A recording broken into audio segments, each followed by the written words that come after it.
Daniel pasal 1. Pada tahun yang ketiga pemerintahan Yoyakim, Raja Yehuda, datanglah Nabukadnezar, Raja Babel, ke Yerusalem lalu mengepung kota itu. Tuhan menyerahkan Yoyakim, Raja Yehuda, dan sebagian dari perkakas-perkakas di rumah Allah ke dalam tangannya. Semuanya itu dibawanya ke tanah Sinear, ke dalam rumah dewanya. Perkakas-perkakas itu dibawanya ke dalam perbendaharaan dewanya. Lalu raja bertitah kepada Aspenas, kepala istananya, untuk membawa beberapa orang Israel yang berasal dari keturunan raja dan dari kaum bangsawan, yakni orang-orang muda yang tidak ada sesuatu celah, yang berawakan baik, yang memahami berbagai-bagai hikmat, berpengetahuan banyak, dan yang mempunyai pengertian tentang ilmu, yakni orang-orang yang cakap untuk bekerja dalam istana raja, supaya mereka diajarkan tulisan dan bahasa orang Kasdim. Dan raja menetapkan bagi mereka pelabur setiap hari dari santapan raja dan dari anggur yang biasa diminumnya. Mereka harus dididik selama 3 tahun. Dan sesudah itu mereka harus bekerja pada raja. Di antara mereka itu ada juga beberapa orang Yehuda, yakni Daniel, Hananya, Misael, dan Asaria. Pemimpin pegawai istana itu memberi nama lain kepada mereka. Daniel dinamainya Belsasar, Hananya dinamainya Sedak, Misael dinamainya Mesak, dan Asaria dinamainya Abednego. Daniel berketetapan untuk tidak menajiskan dirinya dengan santapan raja dan dengan anggur yang biasa diminum raja.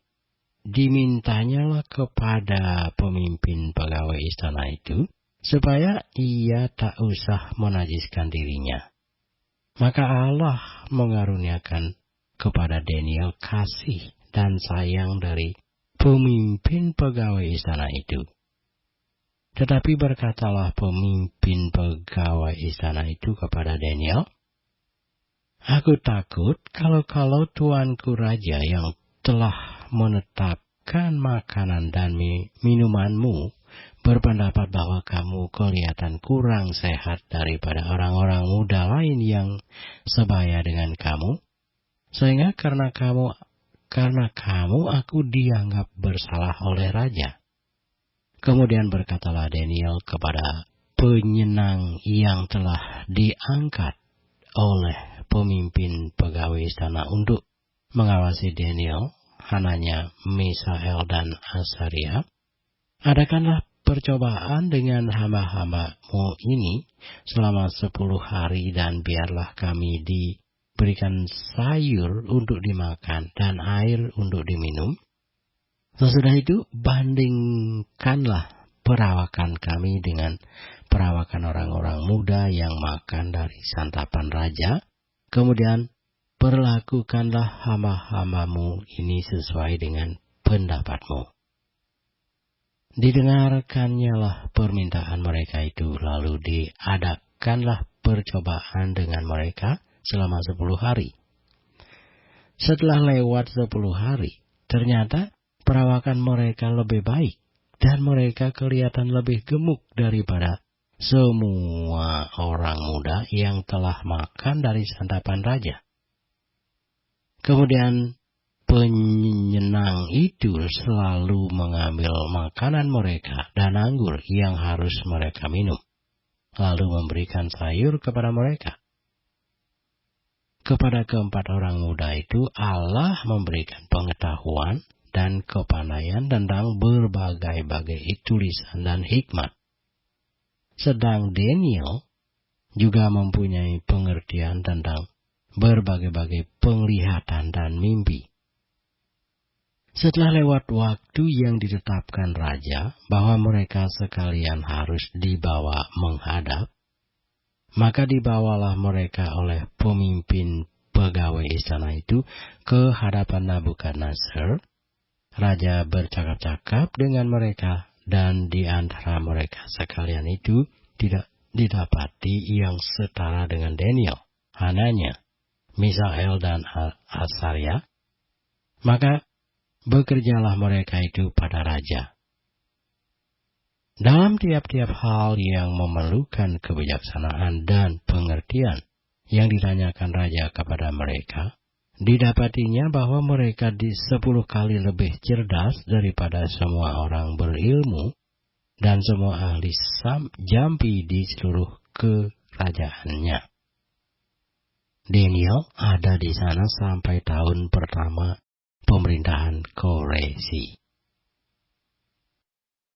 Daniel pasal 2. Pada tahun yang kedua pemerintahan Nebukadnezar, bermimpilah Nebukadnezar.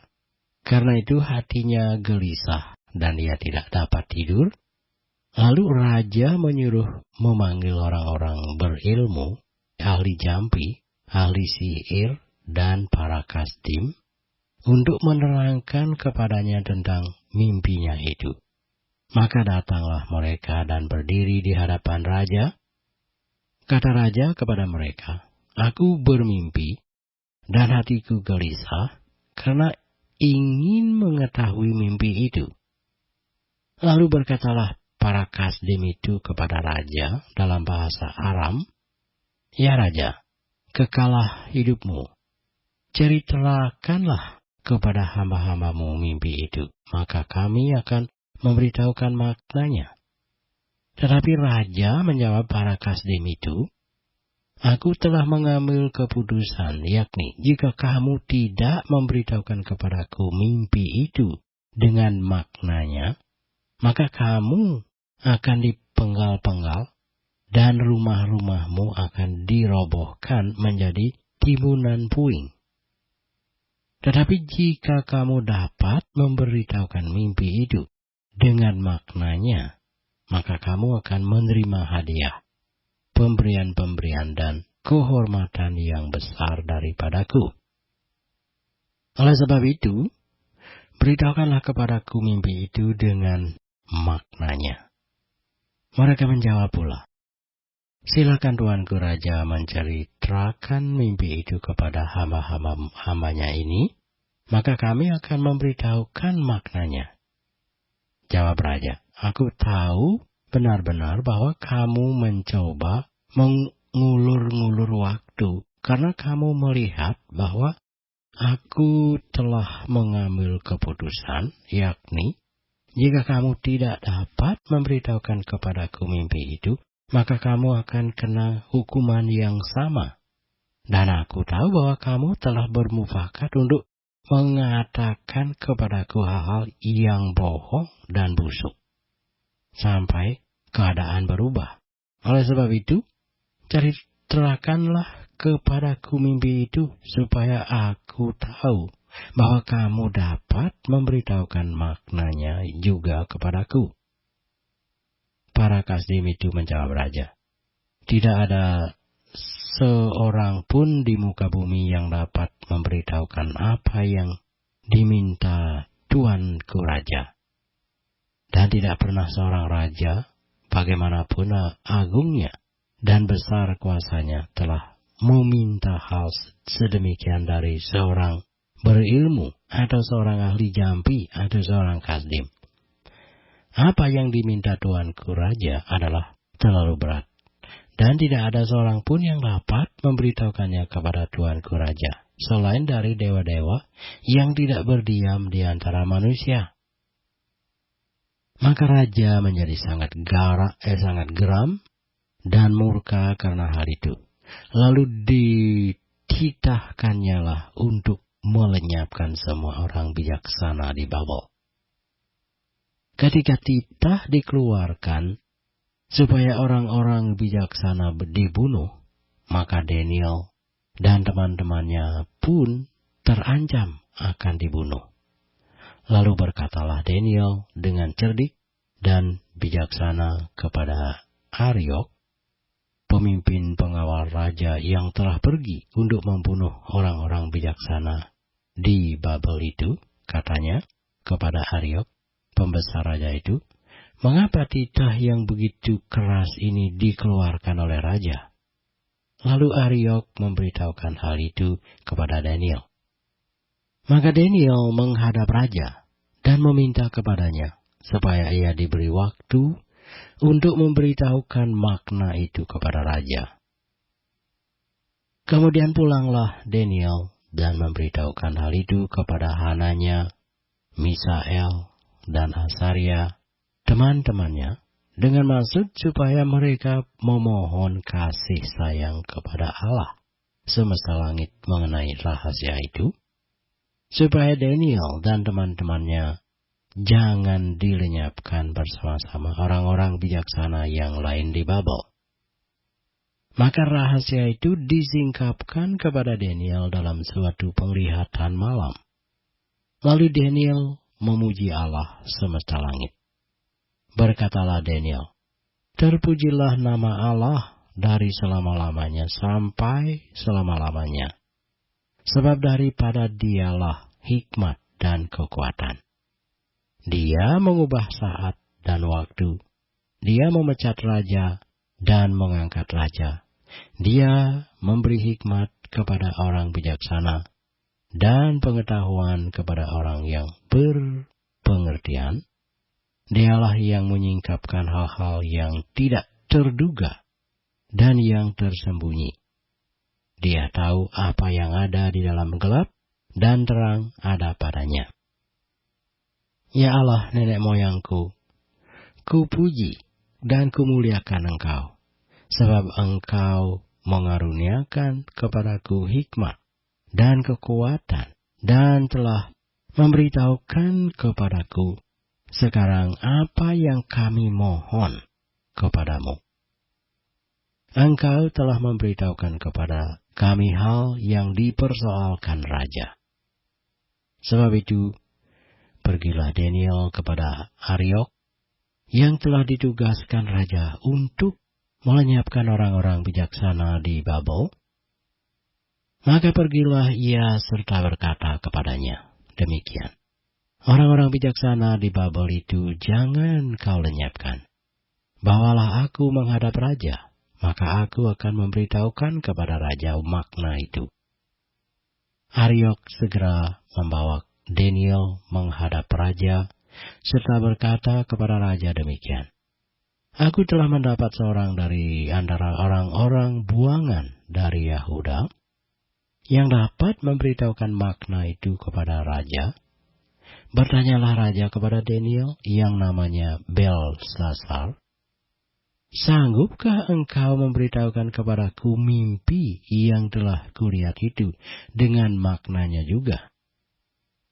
Daniel menjawab, katanya kepada raja, "Rahasia yang ditanyakan tuanku raja tidaklah dapat diberitahukan kepada raja oleh orang bijaksana, ahli jampi, orang berilmu, atau ahli nujum, tetapi di sorga ada Allah yang menyingkapkan rahasia-rahasia. Ia telah memberitahukan kepada tuanku raja Nabukadnezar apa yang akan terjadi pada hari-hari yang akan datang. Mimpi dan penglihatan-penglihatan yang tuanku lihat di tempat tidur ialah ini. Sedang tuanku ada di tempat tidur, ya tuanku raja, timbul pada tuanku pikiran-pikiran tentang apa yang akan terjadi di kemudian hari, dan dia yang menyingkapkan rahasia-rahasia telah memberitahukan kepada tuanku apa yang akan terjadi. Adapun aku, kepadaku telah disingkapkan rahasia itu, bukan karena hikmat yang mungkin ada padaku melebihi hikmat semua orang yang hidup, tetapi supaya maknanya diberitahukan kepada tuanku raja, dan supaya tuanku mengenal pikiran-pikiran tuanku. Ya raja, Tuanku melihat suatu penglihatan, yakni sebuah patung yang amat besar. Patung ini tinggi, berkilau-kilauan luar biasa, tegak di hadapan Tuanku, dan tampak mendahsyatkan. Adapun patung itu, kepalanya dari emas 2, dada dan lengannya dari perak, perut dan pinggangnya dari tembaga, sedang pahanya dari besi, dengan kakinya sebagian dari besi, dan sebagian lagi dari tanah liat. Sementara Tuanku melihatnya, terungkit lepas sebuah batu tanpa perbuatan tangan manusia, lalu menimpa patung itu, tepat pada kakinya yang dari besi dan tanah liat itu, sehingga remuk. Maka dengan sekaligus diremukkannya lah juga besi, tanah liat, tembaga, perak, dan emas itu, dan semuanya menjadi seperti sekam di tempat pengirikan pada musim panas. Lalu angin menghembuskannya, sehingga tidak ada bekas-bekasnya yang ditemukan. Tetapi batu yang menimpa patung itu menjadi gunung besar yang memenuhi seluruh bumi. Itulah mimpi Tuanku. Dan sekarang maknanya akan kami katakan kepada Tuanku Raja. Ya Tuanku Raja, Raja segala raja, yang kepadanya oleh Allah semesta langit telah diberikan kerajaan, kekuasaan, kekuatan dan kemuliaan, dan yang ke dalam tangannya telah diserahkannya anak-anak manusia, dimanapun mereka berada, binatang-binatang di padang dan burung-burung di udara, dan yang dibuatnya menjadi kuasa atas semuanya itu. Tuankulah kepala yang dari emas itu. Tetapi sesudah Tuanku akan muncul suatu kerajaan lain, yang kurang besar dari kerajaan Tuanku, kemudian suatu kerajaan lagi, yakni yang ketiga dari tembaga yang akan berkuasa atas seluruh bumi. Sesudah itu akan ada suatu kerajaan yang keempat, yang keras seperti besi, tepat seperti besi yang meremukkan dan menghancurkan segala sesuatu, dan seperti besi yang menghancur luluhkan, maka kerajaan ini akan meremukkan dan menghancur luluhkan semuanya. Dan seperti Tuanku lihat, kaki dan jari-jarinya sebagian dari tanah liat, tukang periuk, dan sebagian lagi dari besi, itu berarti bahwa kerajaan itu terbagi. Memang kerajaan itu juga keras seperti besi, sesuai dengan yang Tuanku lihat. Besi itu bercampur dengan tanah liat, tetapi sebagaimana jari-jari kaki itu sebagian dari besi dan sebagian lagi dari tanah liat, demikianlah kerajaan itu akan menjadi keras sebagian dan rapuh sebagian. Seperti Tuanku lihat besi bercampur dengan tanah liat, itu berarti mereka akan bercampur oleh perkawinan. Tetapi tidak akan merupakan satu kesatuan, seperti besi tidak dapat bercampur dengan tanah liat. Tetapi pada zaman raja-raja, Allah semesta langit akan mendirikan suatu kerajaan yang tidak akan binasa sampai selama-lamanya. Dan kekuasaan tidak akan beralih lagi kepada bangsa lain. Kerajaan itu akan meremukkan segala kerajaan dan menghabisinya. Tetapi kerajaan itu sendiri akan tetap untuk selama-lamanya. Tepat seperti yang Tuanku lihat bahwa tanpa perbuatan tangan manusia, sebuah batu terungkit lepas dari gunung dan meremukkan besi, tembaga, tanah liat, perak, dan emas itu. Allah yang Maha Besar telah memberitahukan kepada Tuanku Raja apa yang akan terjadi di kemudian hari. Mimpi itu adalah benar dan maknanya dapat dipercayai. Lalu sujudlah Raja Nabukadnezar serta menyembah Daniel. Juga dititahkannya mempersembahkan korban dan bau-bauan kepadanya. Berkatalah Raja kepada Daniel, "Sesungguhnya lah Allahmu itu Allah yang mengatasi segala Allah, dan yang berkuasa atas segala raja, dan yang menyingkapkan rahasia-rahasia, sebab engkau telah dapat menyingkapkan rahasia itu." Lalu Raja memuliakan Daniel. Dianugerahinya lah dengan banyak pemberian yang besar, dan dibuatnya dia menjadi penguasa atas seluruh wilayah Babel, dan menjadi kepala semua orang bijaksana di Babel. Atas permintaan Daniel, Raja menyerahkan pemerintahan wilayah Babel itu kepada Sadrak, Mesak, dan Abednego, sedang Daniel sendiri tinggal di istana raja. Daniel pasal 3.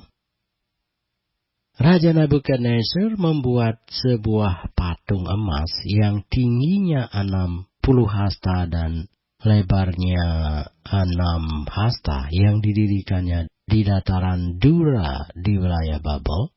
Lalu Raja Nabukadnezar menyuruh orang mengumpulkan para wakil raja, para penguasa, para bupati, para penasehat negara, para bendahara, para hakim, para ahli hukum, dan semua kepala daerah untuk menghadiri pentahbisan patung yang telah didirikannya itu.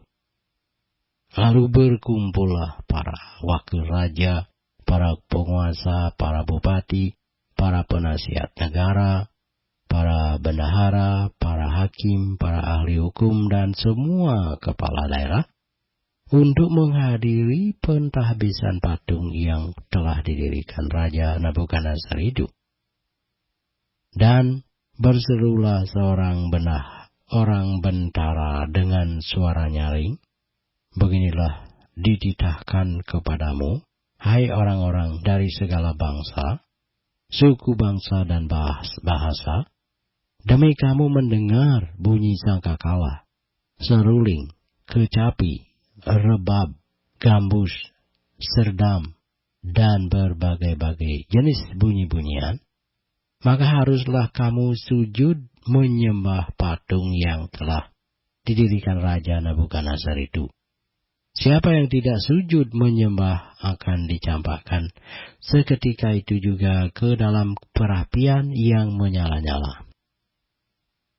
Sebab itu demi segala bangsa mendengar bunyi sangkakala, seruling, kecapi, rebab, gambus, dan berbagai-bagai jenis bunyi-bunyian, maka sujudlah orang-orang dari segala bangsa, suku bangsa, dan bahasa, dan menyembah patung emas yang telah didirikan Raja Nabukadnezar itu.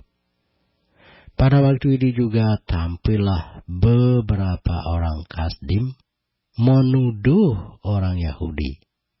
Berkatalah mereka kepada Raja Nabukadnezar, "Ya Raja, kekalah hidup Tuanku. Tuanku Raja telah mengeluarkan titah bahwa setiap orang yang mendengar bunyi sangkakala, seruling, kecapi, rebab, gambus, serdam, dan berbagai-bagai jenis bunyi-bunyian harus sujud menyembah patung emas itu. Dan bahwa siapa yang tidak sujud menyembah akan dicampakkan ke dalam perapian yang menyala-nyala.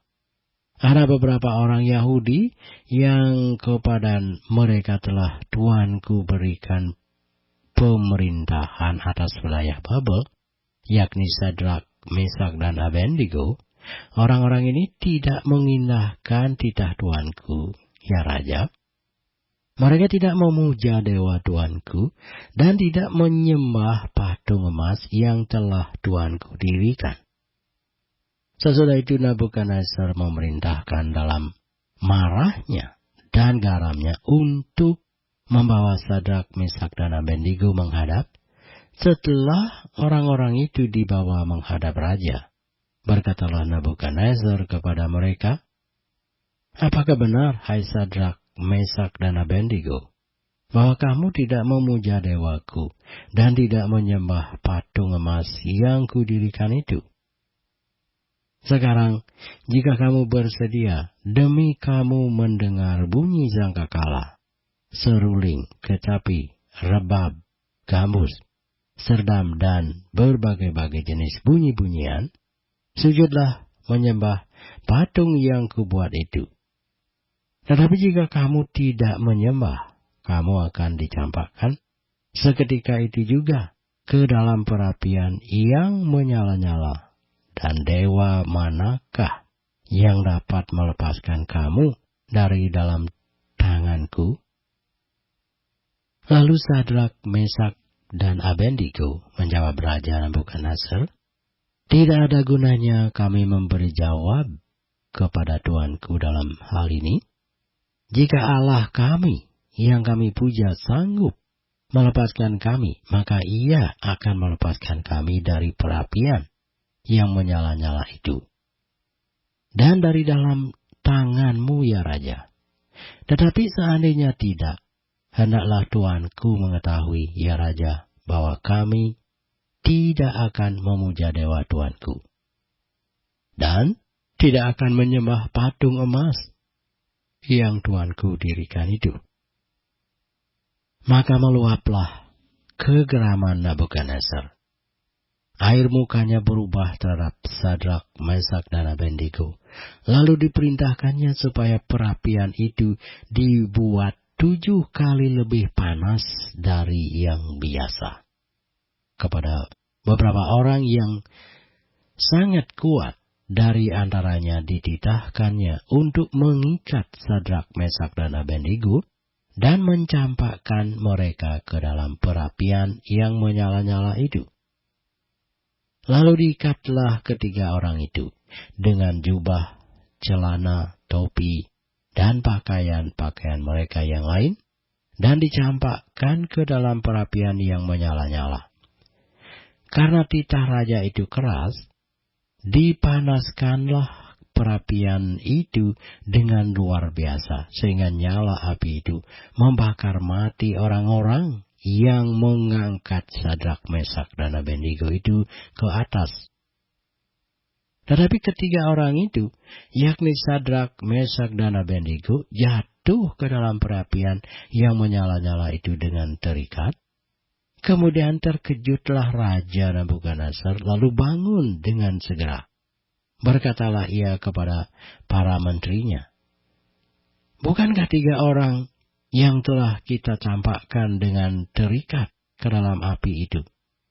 Jawab mereka kepada raja, "Benar ya Raja." Katanya, "Tetapi ada 4 orang kulihat berjalan-jalan dengan bebas di tengah-tengah api itu. Mereka tidak terluka, dan yang keempat itu rupanya seperti anak dewa." Lalu Nebukadnezar mendekati pintu perapian yang bernyala-nyala itu. Berkatalah ia, "Sadrak, Mesak, dan Abednego, hamba-hamba Allah yang maha tinggi, keluarlah dan datanglah kemari." Lalu keluarlah Sadrak, Mesak, dan Abednego dari api itu, dan para wakil raja, para penguasa, para bupati, dan para menteri raja datang berkumpul. Mereka melihat bahwa tubuh orang-orang ini tidak mempan oleh api itu, bahwa rambut di kepala mereka tidak hangus, jubah mereka tidak berubah apa-apa, bahkan bau kebakaran pun tidak ada pada mereka. Berkatalah Nebukadnezar, "Terpujilah Allahnya Sadrak, Mesak, dan Abednego.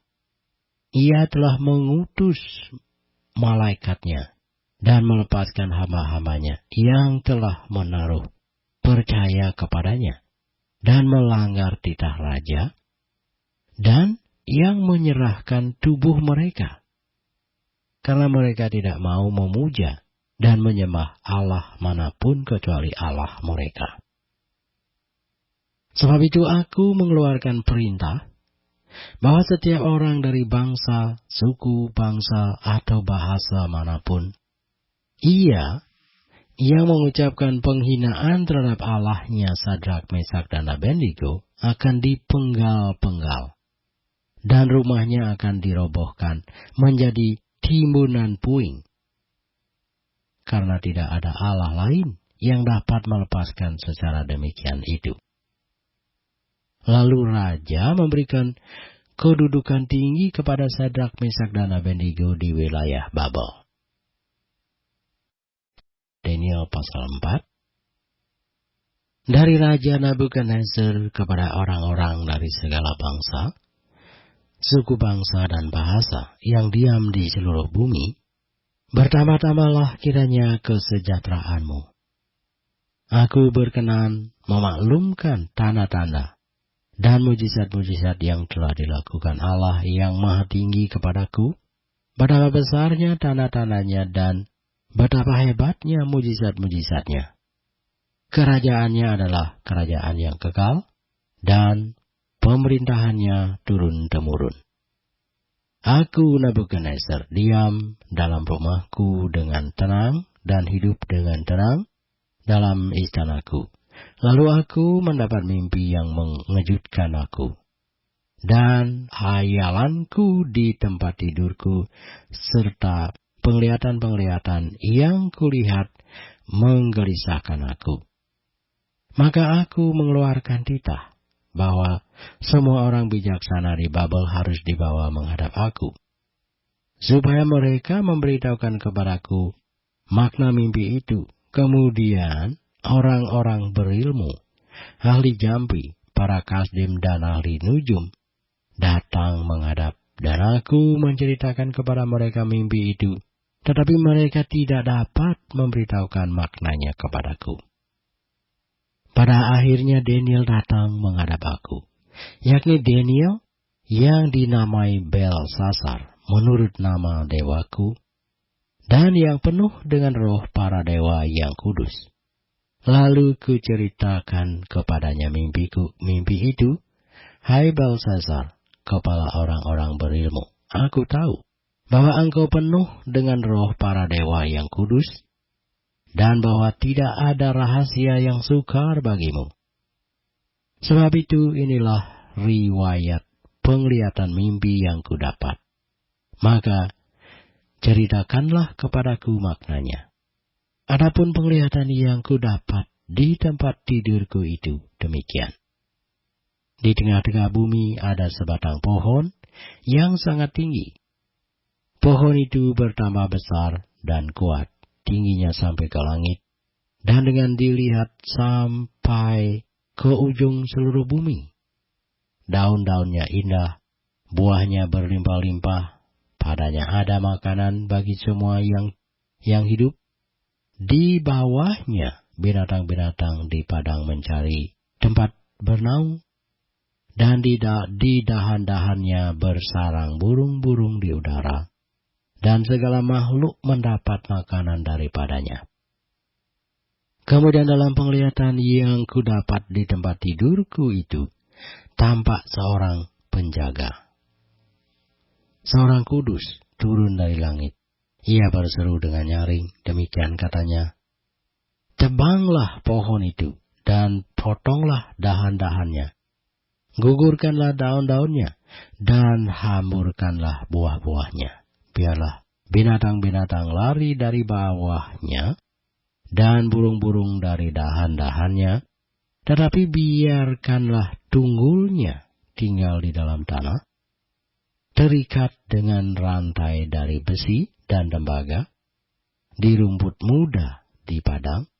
Biarlah ia dibasahi dengan embun dari langit, dan bersama-sama dengan binatang-binatang mendapat bagiannya dari rumput di bumi.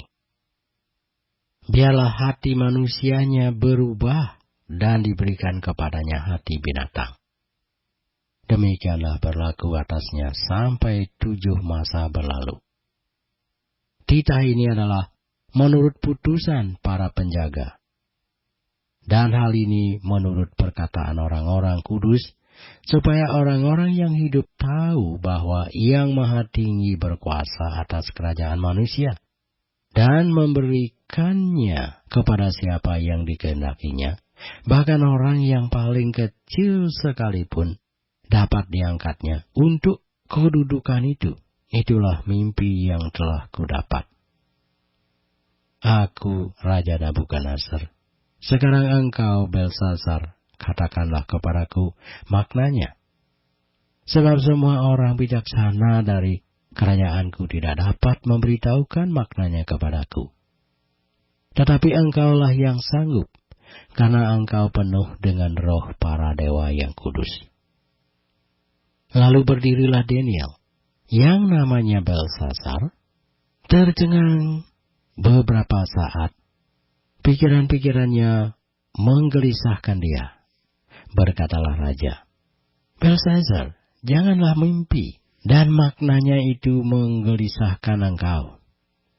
Belsasar menjawab, Tuanku, biarlah mimpi itu tertimpa atas musuh Tuanku, dan maknanya atas seteru-seteruku.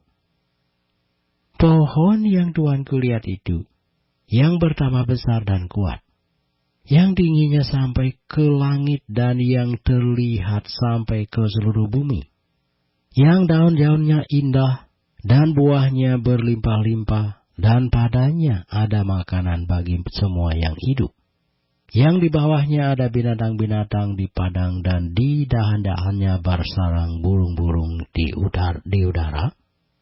Tuankulah itu, ya Raja.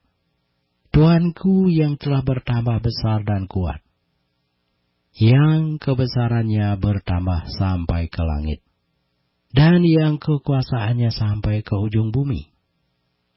Tentang yang Tuanku Raja lihat, yakni seorang penjaga, seorang kudus, yang turun dari langit, sambil berkata, Tebanglah pohon ini dan binasakanlah dia, tetapi biarkanlah tunggulnya ada di dalam tanah, terikat dengan rantai dari besi dan tembaga, di rumput muda, di padang, dan biarlah ia dibasahi dengan embun dari langit, dan mendapat bagiannya bersama-sama dengan binatang-binatang di padang, hingga sudah berlaku yang demikian atasnya sampai 7 masa berlalu.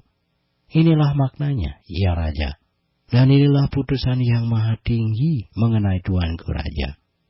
Tuanku akan dihalau dari antara manusia, dan tempat tinggal Tuanku akan ada di antara binatang-binatang di padang. Kepada Tuanku akan diberikan makanan rumput, seperti kepada lembu, dan Tuanku akan dibasahi dengan embun dari langit. Dan demikianlah akan berlaku atas Tuanku sampai 7 masa berlalu, hingga Tuanku mengakui bahwa Yang Maha Tinggi berkuasa atas kerajaan manusia, dan memberikannya kepada siapa yang dikehendakinya.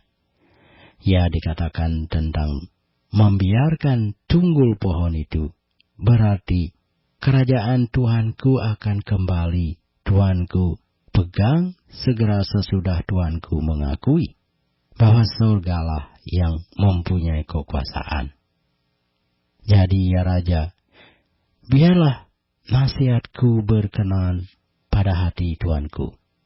Lepaskanlah diri Tuanku daripada dosa dengan melakukan keadilan, dan daripada kesalahan dengan menunjukkan belas kasihan terhadap orang yang tertindas. Dengan demikian, kebahagiaan Tuanku akan dilanjutkan. Semuanya itu terjadi atas Raja Nabukadnezar, sebab setelah lewat 12 bulan, ketika ia sedang berjalan-jalan di atas istana Raja di Babel, berkatalah Raja, bukankah ini Babel yang besar itu, yang dengan kekuatan kuasaku dan untuk kemuliaan kebesaranku telah kubangun menjadi kota kerajaan? Raja belum habis bicara ketika suatu suara terdengar dari langit. Kepadamu dinyatakan, ya Raja Nabukadnezar, bahwa kerajaan telah beralih daripadamu. Engkau akan dihalau dari antara manusia, dan tempat tinggalmu akan ada di antara binatang-binatang di padang. Kepadamu akan diberikan makanan rumput seperti kepada lembu, dan demikianlah akan berlaku atasmu sampai 7 masa berlalu, hingga engkau mengakui bahwa Yang Maha Tinggi berkuasa atas kerajaan manusia, dan memberikannya kepada siapa yang dikehendakinya. Pada saat itu juga, terlaksanalah perkataan itu atas Nabukadnezar, dan dia dihalau dari antara manusia dan makan rumput seperti lembu. Dan tubuhnya basah oleh embun dari langit sampai rambutnya menjadi panjang seperti bulu burung Raja Wali, dan kukunya seperti kuku burung. Tetapi setelah lewat waktu yang ditentukan, aku Nabukadnezar menengadah ke langit, dan akal budiku kembali lagi kepadaku. Lalu aku memuji Yang Maha Tinggi, dan membesarkan dan memuliakan yang hidup yang kekal itu, karena kekuasaannya ialah kekuasaan yang kekal, dan kerajaannya turun-temurun. Semua penduduk bumi dianggap remeh. Ia berbuat menurut kehendaknya terhadap bala tentara langit dan penduduk bumi, dan tidak ada seorang pun yang dapat menolak tangannya dengan berkata kepadanya, "Apa yang kau perbuat?" Pada waktu akal budiku kembali kepadaku, kembalilah juga kepadaku kebesaran dan kemuliaanku untuk kemaksuran kerajaanku. Para menteriku dan para pembesarku menjemput aku lagi. Aku dikembalikan kepada kerajaanku, bahkan kemuliaan yang lebih besar dari dahulu diberikan kepadaku. Jadi sekarang aku, Nabukadnezar, memuji, meninggikan, dan memuliakan Raja Sorga, yang segala perbuatannya adalah benar, dan jalan-jalannya adalah adil, dan yang sanggup merendahkan mereka yang berlaku congkak. Daniel pasal 5. Raja Belshazzar mengadakan perjamuan yang besar untuk para pembesarnya, 1.000 orang jumlahnya, dan di hadapan 1.000 orang itu ia minum-minum anggur. Dalam kemabukan anggur, Belshazzar menitahkan orang membawa perkakas dari emas dan perak yang telah diambil oleh Nabukadnezar ayahnya dari dalam bait suci di Yerusalem, supaya raja dan para pembesarnya, para istri dan para gundik mereka minum dari perkakas itu. Kemudian dibawalah perkakas dari emas dan perak itu yang diambil dari dalam bait suci rumah Allah di Yerusalem. Lalu raja dan para pembesarnya, para istri dan para gundik mereka minum dari perkakas itu. Mereka minum anggur dan memuji-muji dewa-dewa dari emas dan perak, lembaga besi, kayu dan batu. Pada waktu itu juga tampaklah jari-jari tangan manusia menulis pada kapur dinding istana raja di depan kaki Dian, dan raja melihat punggung tangan yang sedang menulis itu. Lalu raja menjadi pucat, dan pikiran-pikirannya menggelisahkan dia. Sendi-sendi pangkal pahanya menjadi lemas, dan mulutnya berantukan. Kemudian berserulah raja dengan keras supaya para ahli jampi, para kasdim, dan para ahli nujum dibawa menghadap.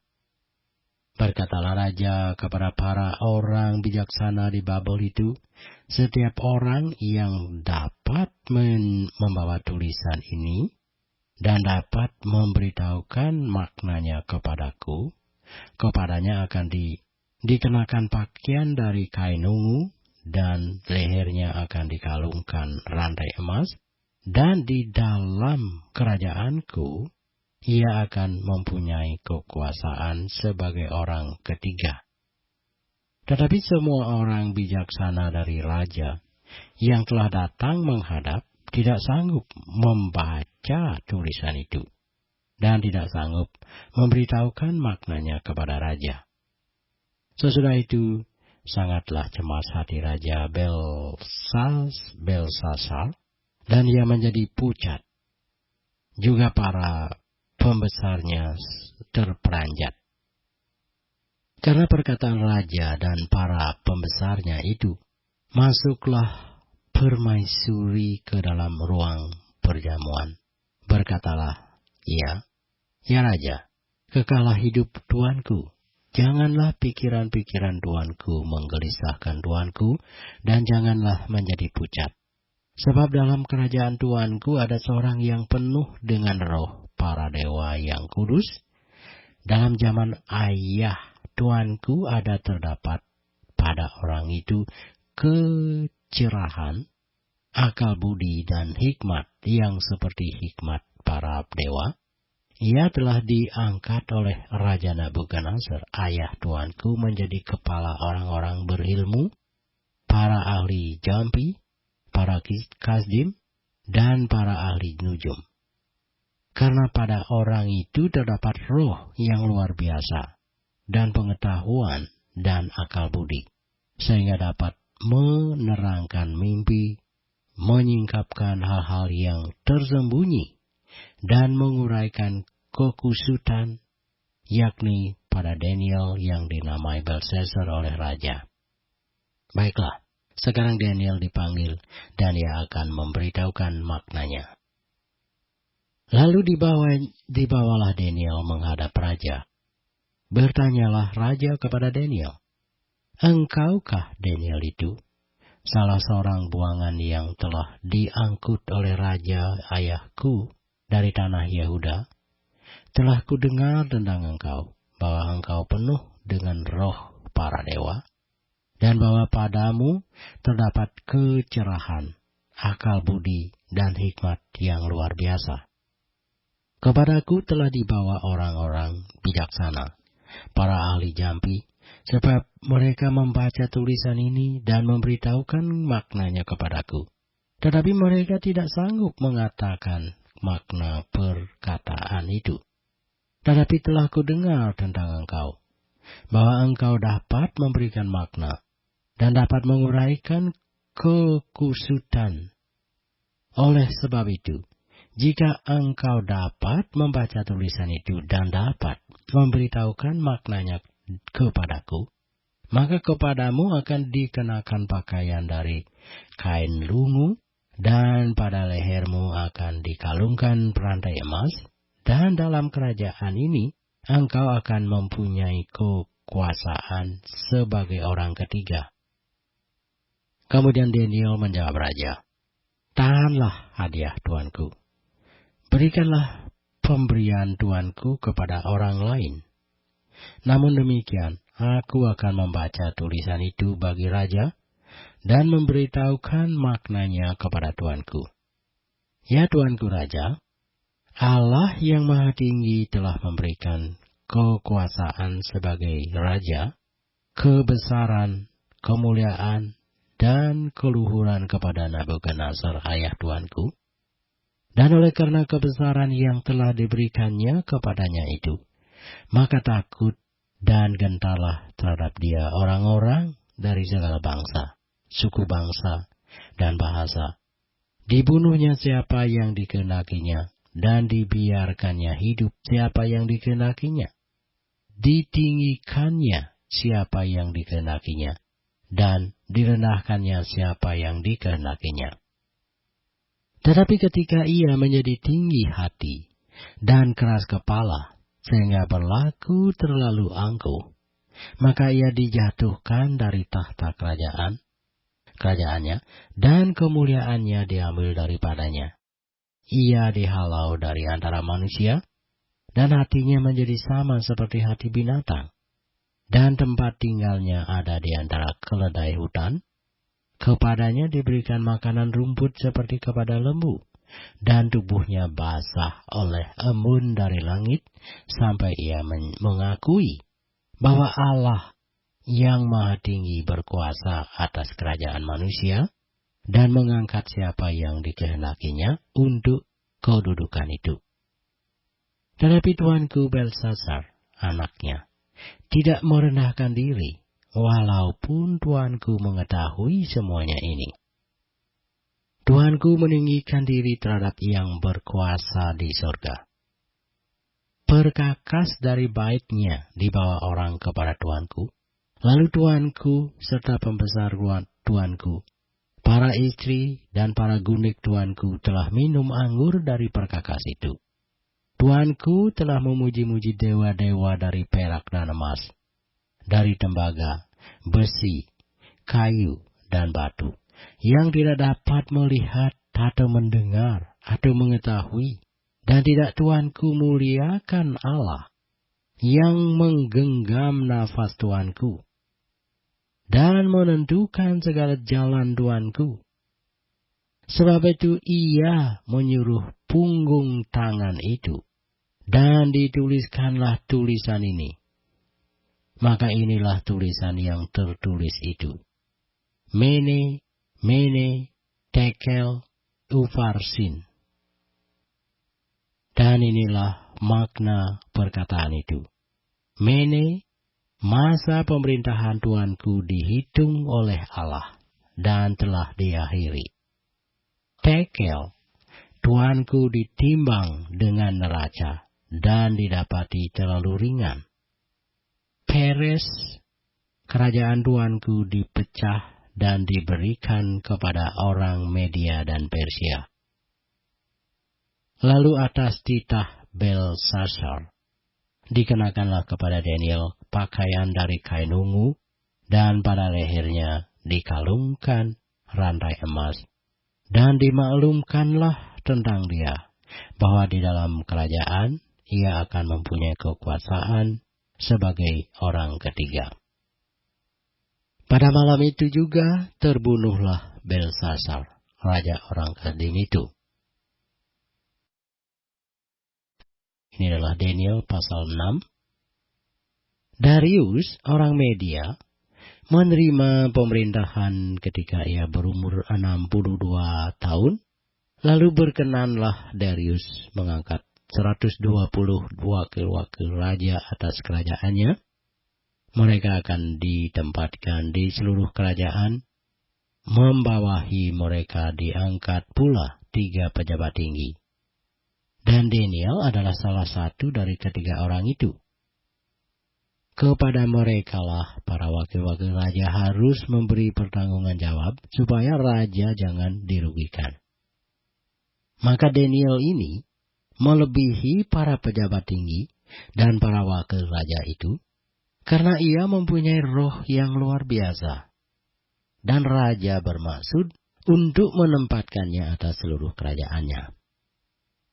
Kemudian para pejabat tinggi dan wakil raja itu mencari alasan dakwaan terhadap Daniel dalam hal pemerintahan, tetapi mereka tidak mendapat alasan apapun atau sesuatu kesalahan, sebab ia setia dan tidak ada didapati sesuatu kelalaian atau sesuatu kesalahan padanya. Maka berkatalah orang-orang itu, kita tidak akan mendapat suatu alasan dakwaan terhadap Daniel ini, kecuali dalam hal ibadahnya kepada Allahnya. Kemudian bergegas-gegaslah para penjabat tinggi dan wakil raja itu menghadap raja serta berkata kepadanya, "Ya Raja Darius, kekalah hidup tuanku. Semua pejabat tinggi kerajaan ini, semua penguasa dan wakil raja, para menteri dan bupati telah mufakat supaya dikeluarkan kiranya suatu penetapan raja dan ditetapkan suatu larangan agar barang siapa yang dalam 30 hari menyampaikan permohonan kepada salah satu dewa atau manusia kecuali kepada tuanku, ya Raja, maka ia akan dilemparkan ke dalam gua singa. Oleh sebab itu, ya raja, keluarkanlah larangan itu dan buatlah suatu surat perintah yang tidak dapat diubah, menurut undang-undang orang Media dan Persia, yang tidak dapat dicabut kembali. Sebab itu Raja Darius membuat surat perintah dengan larangan itu. Demi didengar Daniel bahwa surat perintah itu telah dibuat, pergilah ia ke rumahnya. Dalam kamar atasnya ada tingkap-tingkap yang dibuka ke arah Yerusalem. 3 kali sehari ia berlutut, berdoa serta memuji Allahnya, seperti yang biasa dilakukannya. Lalu orang-orang itu bergegas-gegas masuk dan mendapati Daniel sedang berdoa dan memohon kepada Allahnya. Kemudian mereka menghadap raja dan menanyakan kepadanya tentang larangan raja. Bukankah Tuanku mengeluarkan suatu larangan, supaya setiap orang yang dalam 30 hari menyampaikan permohonan kepada salah satu dewa atau manusia, kecuali kepada Tuanku ya raja, akan dilemparkan ke dalam gua singa? Jawab raja, perkara ini telah pasti menurut undang-undang orang Media dan Persia yang tidak dapat dicabut kembali. Lalu kata mereka kepada raja, Daniel, salah seorang buangan dari Yehuda, tidak mengindahkan Tuanku ya raja, dan tidak mengindahkan larangan yang Tuanku keluarkan. Tetapi 3 kali sehari ia mengucapkan doanya. Setelah raja mendengar hal itu, maka sangat sedihlah ia, dan ia mencari jalan untuk melepaskan Daniel. Bahkan sampai matahari masuk, ia masih berusaha untuk menolongnya. Lalu bergegas-gegaslah orang-orang itu menghadap raja, serta berkata kepadanya, ketahuilah ya raja, bahwa menurut undang-undang orang Media dan Persia, tidak ada larangan atau penetapan yang dikeluarkan raja yang dapat diubah. Sesudah itu raja memberi perintah, lalu diambillah Daniel dan dilemparkan ke dalam gua singa. Berbicaralah raja kepada Daniel, Allahmu yang kau sembah dengan tekun, dialah kiranya yang melepaskan engkau. Maka dibawalah sebuah batu dan diletakkan pada mulut gua itu, lalu raja mencap itu dengan cincin metrainya dan dengan cincin metrai para pembesarnya, supaya dalam hal Daniel tidak dibuat perubahan apa-apa. Lalu pergilah raja ke istananya dan bergusarlah ia semalam-malaman itu. Ia tidak menyuruh datang penghibur-penghibur, dan ia tidak dapat tidur. Pagi-pagi sekali ketika fajar menyingsing, bangunlah raja dan pergi dengan buru-buru ke gua singa. Dan ketika ia sampai dekat gua itu, berserulah ia kepada Daniel dengan suara yang sayu. Berkatalah ia kepada Daniel, Daniel, hamba Allah yang hidup, Allahmu yang kau sembah dengan tekun, telah sanggupkah ia melepaskan engkau dari singa-singa itu? Lalu kata Daniel kepada raja, ya raja, kekalah hidupmu. Allahku telah mengutus malaikatnya untuk mengatupkan mulut singa-singa itu, sehingga mereka tidak mengapa-ngapakan aku, karena ternyata aku tak bersalah di hadapannya.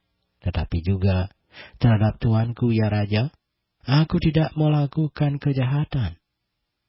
Lalu sangat sukacitalah raja, dan ia memberi perintah supaya Daniel ditarik dari dalam gua itu.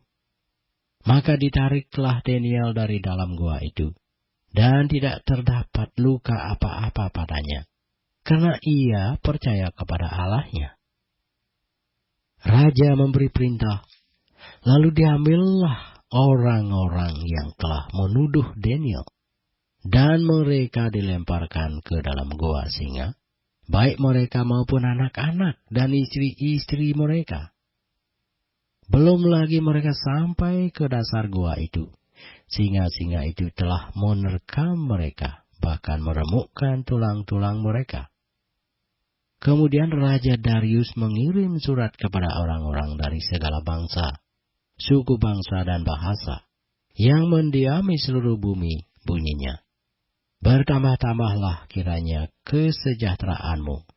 Bersama ini ku berikan perintah bahwa di seluruh kerajaan yang ku kuasai orang harus takut dan gentar kepada Allahnya Daniel. Sebab dialah Allah yang hidup, yang kekal untuk selama-lamanya. Pemerintahannya tidak akan binasa, dan kekuasaannya tidak akan berakhir.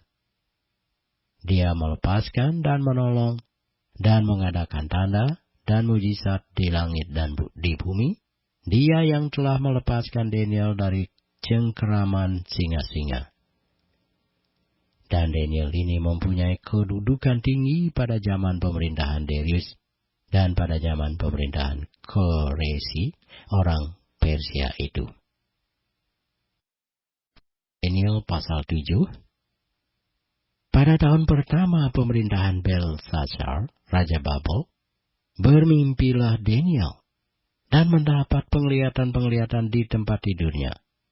Lalu dituliskannya mimpi itu, dan inilah garis besarnya.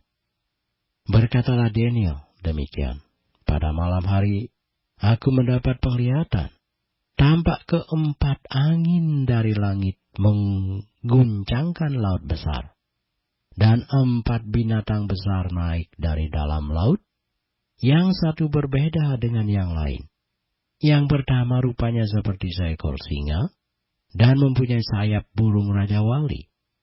Aku terus melihatnya sampai sayapnya tercabut, dan ia terangkat dari tanah, dan ditegakkan pada 2 kaki seperti manusia, dan kepadanya diberikan hati manusia.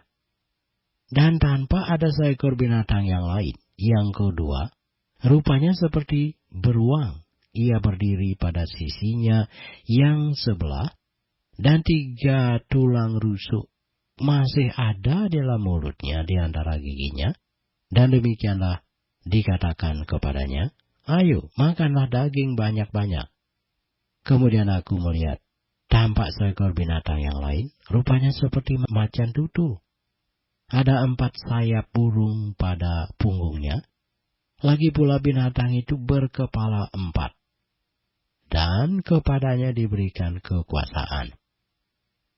Kemudian aku melihat dalam penglihatan malam itu, tampak seekor binatang yang keempat, yang menakutkan dan mendahsyatkan, dan ia sangat kuat. Ia bergigi besar dari besi, ia melahap dan meremukkan, dan sisanya diinjak-injaknya dengan kakinya. Ia berbeda dengan segala binatang yang terdahulu. Lagi pula ia bertanduk 10. Sementara aku memperhatikan tanduk-tanduk itu, tampak tumbuh di antaranya suatu tanduk lain yang kecil. Sehingga 3 dari tanduk-tanduk yang dahulu itu tercabut, dan pada tanduk itu tampak ada mata seperti mata manusia, dan mulut yang menyomong.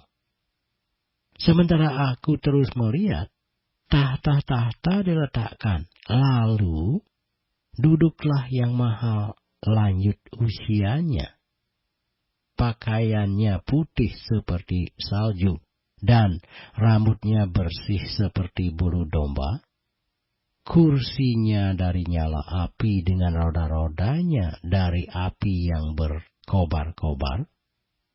1000 kali beribu-ribu melayani dia, dan selaksa kali berlaksa-laksa berdiri di hadapannya. Lalu duduklah majelis pengadilan dan dibukalah kitab-kitab. Aku terus melihatnya. karena perkataan sombong yang diucapkan tanduk itu, aku terus melihatnya sampai binatang itu dibunuh. Tubuhnya dibinasakan dan diserahkan ke dalam api yang membakar. Juga kekuasaan binatang-binatang yang lain dicabut. Dan jangka hidup mereka ditentukan sampai pada waktu dan saatnya. Aku terus melihat dalam penglihatan malam itu, tampak datang dengan awan-awan dari langit seorang seperti anak manusia. Datanglah ia kepada yang lanjut usianya itu, dan ia dibawa ke hadapannya. Lalu diberikan kepadanya kekuasaan dan kemuliaan dan kekuasaan sebagai raja. Maka orang-orang dari segala bangsa, suku bangsa dan bahasa mengabdi kepadanya. Kekuasaannya ialah kekuasaan yang kekal, yang tidak akan lenyap, dan kerajaannya ialah kerajaan yang tidak akan musnah. Maka aku, Daniel, terharu karena hal itu. Dan penglihatan-penglihatan yang kulihat itu menggelisahkan aku. Lalu ku dekati salah seorang dari mereka yang berdiri di sana dan ku minta penjelasan tentang semuanya itu. Maka berkatalah ia kepadaku dan diberitahukannya kepadaku maknanya. Binatang-binatang besar yang 4 ekor itu ialah 4 raja yang akan muncul dari dalam bumi. Sesudah itu orang-orang kudus milik yang maha tinggi akan menerima pemerintahan. Dan mereka akan memegang pemerintahan itu sampai selama-lamanya, bahkan kekal selama-lamanya. Lalu aku ingin mendapat penjelasan tentang binatang yang keempat itu, yang berbeda dengan segala binatang yang lain, yang sangat menakutkan, dengan gigi besinya dan kuku tembaganya, yang melahap dan meremukkan dan menginjak-injak sisanya dengan kakinya, dan tentang ke-10 tanduk yang ada pada kepalanya, dan tentang tanduk yang lain, yakni tanduk yang mempunyai mata dan yang mempunyai mulut, yang menyombong, yang tumbuh sehingga patahlah 3 tanduk, dan yang lebih besar rupanya dari tanduk-tanduk yang lain. Dan aku melihat tanduk itu berperang melawan orang-orang kudus dan mengalahkan mereka. Sampai yang lanjut usianya itu datang dan keadilan diberikan kepada orang-orang kudus milik yang maha tinggi. Dan waktunya datang, orang-orang kudus itu memegang pemerintahan. Maka demikianlah katanya. Binatang yang keempat itu ialah kerajaan yang keempat yang akan ada di bumi, yang akan berbeda dengan segala kerajaan dan akan menelan seluruh bumi, menginjak-injaknya dan meremukkannya. Ke-10 tanduk itu ialah ke-10 raja yang muncul dari kerajaan itu. Sesudah mereka akan muncul seorang raja. Dia berbeda dengan raja-raja yang dahulu dan akan merendahkan 3 raja. Ia akan mengucapkan perkataan yang menentang yang maha tinggi. Dan akan menganiaya orang-orang kudus milik yang maha tinggi. Ia berusaha untuk mengubah waktu dan hukum. Dan mereka akan diserahkan ke dalam tangannya selama 1 masa, dan 2 masa, dan setengah masa. Lalu majelis pengadilan akan duduk, dan kekuasaan akan dicabut daripadanya untuk memusnahkan dan dihancurkan sampai lenyap. Maka pemerintahan, kekuasaan, dan kebesaran dari kerajaan-kerajaan di bawah semesta langit akan diberikan kepada orang-orang kudus, umat yang maha tinggi. Pemerintahan mereka adalah pemerintahan yang kekal. dan segala kekuasaan akan mengabdi dan patuh kepada mereka. Sekianlah berita itu. Adapun aku, Daniel, pikiran-pikiranku sangat menggelisahkan aku, sehingga aku menjadi pucat, dan aku menyimpan hal itu dalam ingatanku. Ini adalah Daniel pasal 8. Pada tahun yang ketiga pemerintahan Raja Belshazzar, nampaklah kepadaku, Daniel, suatu penglihatan sesudah yang tampak kepadaku dahulu itu. Aku melihat dalam penglihatan itu, dan sementara aku melihat, aku berada di Puri Susan yang ada di wilayah Elam, dan aku melihat dalam penglihatan itu bahwa aku sedang di tepi sungai Ulai. Aku mengangkat mukaku dan melihat tampak seekor domba jantan berdiri di depan sungai itu. Tanduknya 2 dan kedua tanduk itu tinggi, tetapi yang satu lebih tinggi dari yang lain, dan yang tinggi itu tumbuh terakhir. Aku melihat domba jantan itu menanduk ke barat, ke utara dan ke selatan, dan tidak ada seekor binatang pun yang tahan menghadapi dia, dan tidak ada yang dapat membebaskan dari kuasanya. Ia berbuat sekehendak hatinya dan membesarkan diri. Tetapi sementara aku memperhatikannya, tampak seekor kambing jantan datang dari sebelah barat, yang melintasi seluruh bumi tanpa menginjak tanah, dan kambing jantan itu mempunyai satu tanduk yang aneh di antara kedua matanya. Ia datang pada domba jantan yang 2 tanduknya dan yang kulihat berdiri di depan sungai itu, lalu menyerangnya dengan keganasan yang hebat. Aku melihatnya mendekati domba jantan itu. Ia menggeram, lalu di tanduknya domba jantan itu dipatahkannya kedua tanduknya, dan domba jantan itu tidak berdaya untuk tahan menghadapi dia. Dihempaskannya dia ke bumi, diinjak-injaknya dan tidak ada yang melepaskan domba jantan itu dari kuasanya. Kambing jantan itu sangat membesarkan dirinya, tetapi ketika ia sampai pada puncak kuasanya, patahlah tanduk yang besar itu, lalu pada tempatnya tumbuh 4 tanduk yang aneh, sejajar dengan ke-4 mata angin yang dari langit. Maka dari salah satu tanduk itu muncul suatu tanduk kecil yang menjadi sangat besar ke arah selatan, ke arah timur, dan ke arah tanah permai. Ia menjadi besar, bahkan sampai kepada bala tentara langit. Dan dari bala tentara itu, dari bintang-bintang dijatuhkannya beberapa ke bumi, dan diinjak-injaknya.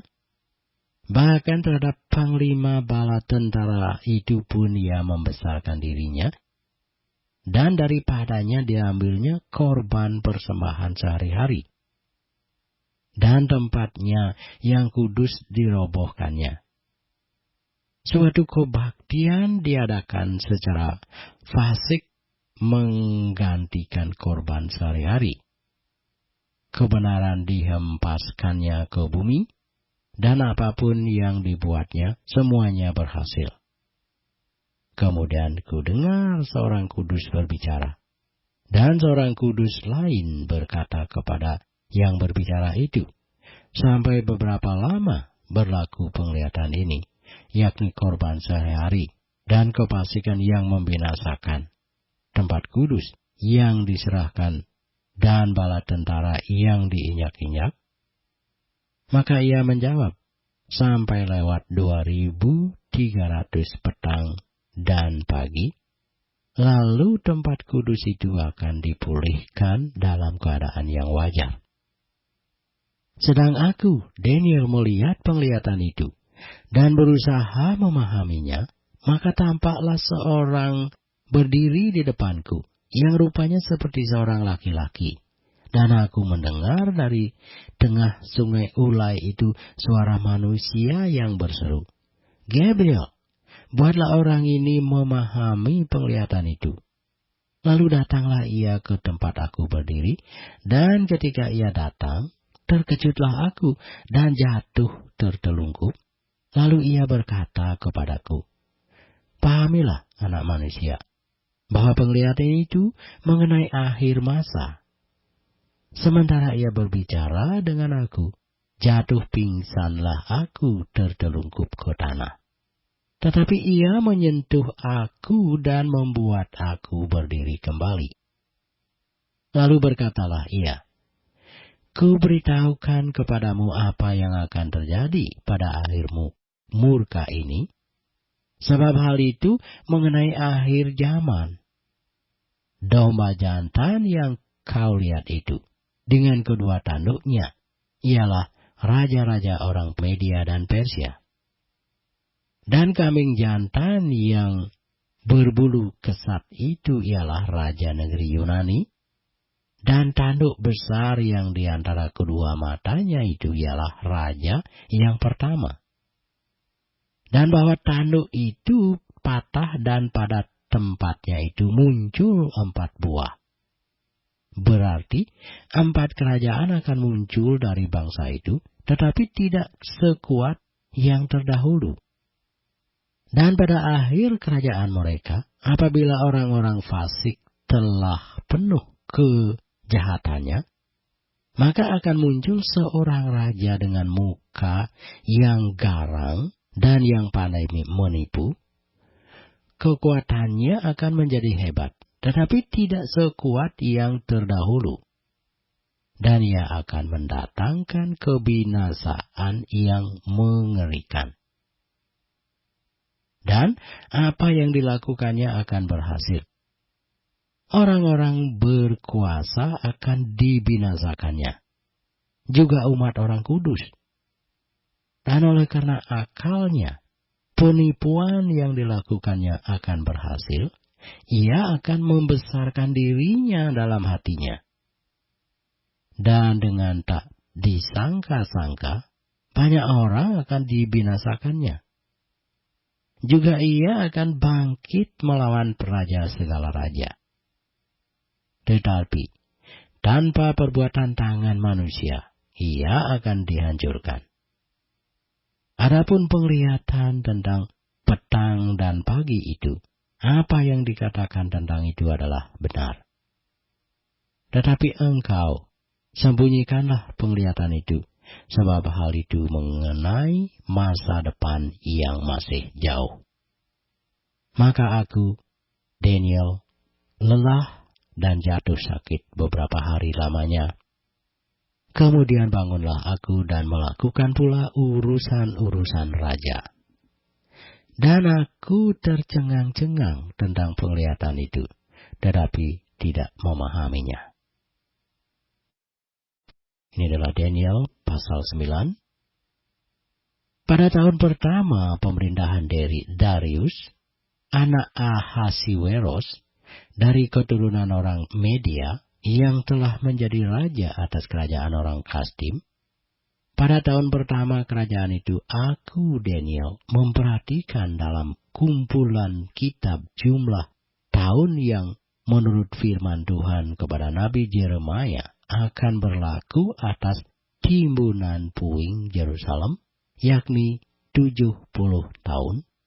Lalu aku mengarahkan mukaku kepada Tuhan Allah untuk berdoa dan bermohon sambil berpuasa dan mengenakan kain kabung serta abu.